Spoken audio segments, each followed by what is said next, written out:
everybody. Just like my little intro there. I don't know, I thought it was cute. I always like seeing people. I think the Crafty Girl does her coffee sometimes. Stephanie Harlow does her coffee in the morning sometimes.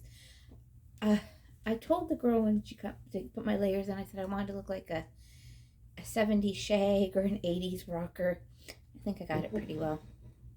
Hey everybody. My bangs are still a little too long, but that's okay. We will survive. Got my Mickey Mouse Christmas shirt on. Got my Christmas mug. You saw I put my coffee in it. Yes, I do use a lot of creamer. I get told that all the time about my creamer. So let me take a sip.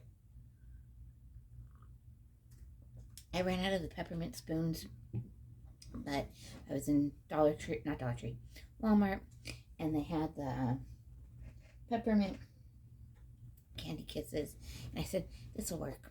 So let me get my Molly book. Molly.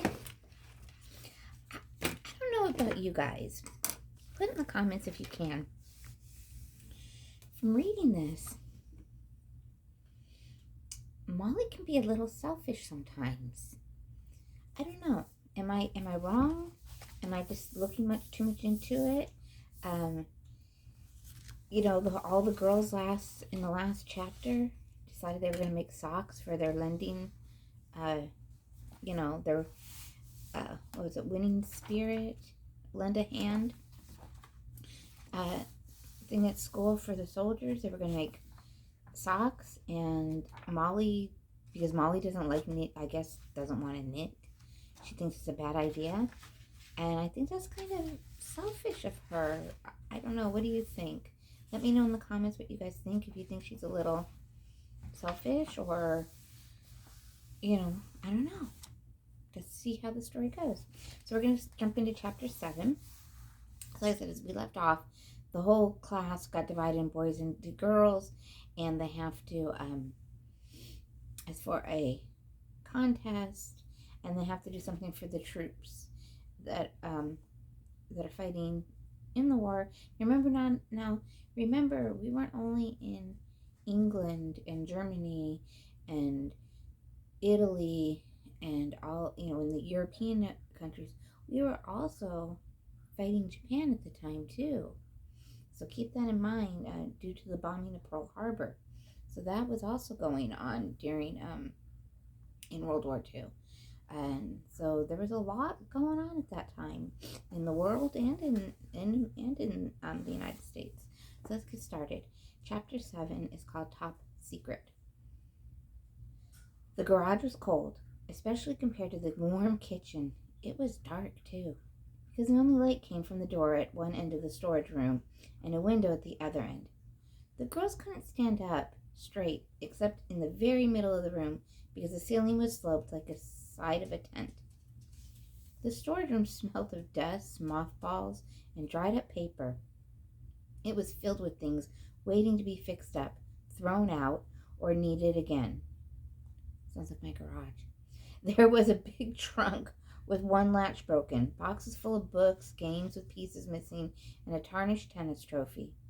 There was a chest of drawers with a mirror on top that made you look green and speckled, a box labeled curtains too short, and a roll-top desk with no drawers. A roll-top desk, oh my god. Everything looked ghostly because everything was covered with a gray blanket of dust. The girls had pushed 2 old love seats together, face to face, under the window. The love seats were not very comfortable because the springs and padding had fallen out of the bottom of them. But they had high curved backs, so when they were pushed together, they made sort of a boat that floated on a dusty sea. Linda climbed aboard first. "Knitting," she groaned. "I'm going to be terrible at this project. I hate knitting. Everything I ever knitted came out looking like a piece of chewed string." "Oh, I think knitting is fun," said Susan, "and socks are cute." "Have you ever knitted a sock?" asked Molly. "Well, no," said Susan, "but I've seen people do it." "Yeah, well, it's hard," said Molly. "I've watched Miss Guilford do it. You have to use 3 needles sometimes, and count stitches, and purl, and turn the heel, and lots of other complicated things." Susan looked at Molly for a while. I'll bet you don't like it just because it's Allison's idea, she said. You're jealous because Allison won the multiplication bee and Mrs. Campbell gave her the gold badge today, and you did the worst of anybody. That's not true, said Molly. It is too, said Susan. It is not. It is too. Cut it out, said Linda. It doesn't matter whose idea it is. I still can't knit. I think we should do another project, said Molly. We can't, said Susan. All the girls are doing socks. It's our lend a hand project. Miss Campbell would be mad at us.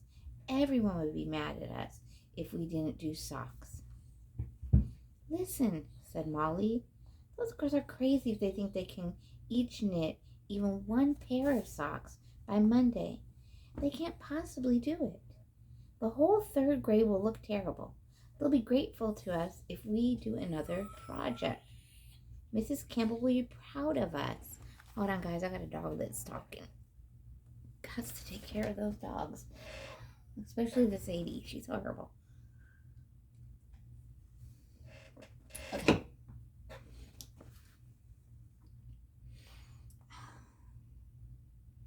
We can't, said Lucy. Oh, hold on. Here we go. Susan was doubtful. Well, I don't know. Look, you want to win the contest, don't you? Yes, but... Well, believe me, there's no way the third grade girls can ever win by knitting socks. It's up to us. We have to do another project and win the contest for the third grade girls. Molly was firm. You make it sound so easy to win, said Linda. What other project can we do that would be so great? Build a fighter plane or something? Susan giggled. We could become spies and go on a mission and steal top secret information from the enemy. Hey, said Molly. That's it. We sort of could be secret agents. What do you mean? Asked Susan. Well, said Molly, we're secret agents because nobody knows what we're doing, right? Just us three. And our mission is our project. Only instead of stealing information, we can collect something. Something like tops, bottle tops, interrupted Linda. Get it? Top secret. We'll be top secret agents. Yes, said Molly, that's it. We'll collect bottle tops for scrap metal. They use scrap metal to make tanks and battleships and things, so it's good for the war effort. We'll collect at least 100 bottle tops, and we'll surprise everybody at school on Monday. And we'll win the contest, and Mrs. Campbell will be pleased with us. Top secret agents, said Susan. Just like in the movies. We can wear matching clothes. You know, spy clothes. Dark pants, dark shirts. And send notes in a secret code. You have a secret hideout and have a secret hideout. Right here, said Molly. This can be our hideout. We should have a secret handshake, too, said Linda. And we can never show anybody what it is. And we can't tell anybody what our secret project is, said Molly. We have to be sworn to secrecy. Okay, let's swear, said Linda. Come on, a solemn oath. She raised her right hand. Molly and Susan did too. I promise never to tell anyone. Shh, Molly interrupted. I hear something. What is it? Asked Susan. An enemy spy? Molly waved to her to be quiet. She crept over to the window. It's Allison. Allison Hargate is knocking on the kitchen door. I can't see, said Linda, moving to the window. Get down, Molly commanded. She and Linda knelt by the window. Hey, look, said Linda. Allison has a big white envelope in her hand. They looked down at Allison from their hideout.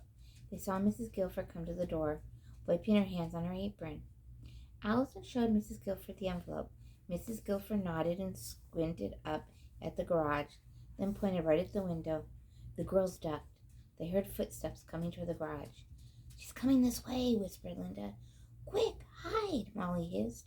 But, said Susan. Hurry up, ordered Molly. If she sees us, it will ruin everything. She slithered under one of the love seats. Linda hid behind a trunk. Susan knelt in a corner. They popped up like a jack-in-the-box and ran over to hide under the roll-top desk. Molly's heart was pounding. It smelled musty under the couch, and the broken springs dug into her back. She heard the door open, but all she could see were Allison's feet. The feet came into the room and stopped. Molly? Molly held her breath. The feet hesitated, then turned and went out the door. Molly could hear them hurrying down the stairs. All her breath came out in one big sigh. "The coast is clear," she said. Then she wiggled out from under the love seat like a snake going backward. Linda went back to the window and reported on Allison's movements. "She's knocking on the door again." "Wait, no, she isn't. She's not knocking. She's just leaving the envelope stuck in the doorknob. I guess she's scared to tell Mrs. Guilford again. Now she's running away, down the driveway." Linda turned away from the window. "She's gone." "Well, I don't see why we had to hide," huffed Susan. She had dust in her hair and dirt streaked across the back of her coat. "It's only Allison." "Allison's not a top-secret agent," Molly explained. "If she saw us up here, she'd ask what we're doing. And pretty soon, our whole secret project wouldn't be a secret anymore. It would be a surprise. It wouldn't be a surprise. It wouldn't be anything at all. And we'd just be like everybody else. Remember, we promised to keep it a secret." "Come on," said Linda. "Let's go. I can't wait to see what's in the envelope." She was already halfway out the door. Molly and Susan followed her close behind into the chill November twilight. Mrs. Guilford had already turned on the light next to the kitchen door. The girls huddled under it as Molly opened the envelope and pulled out a card.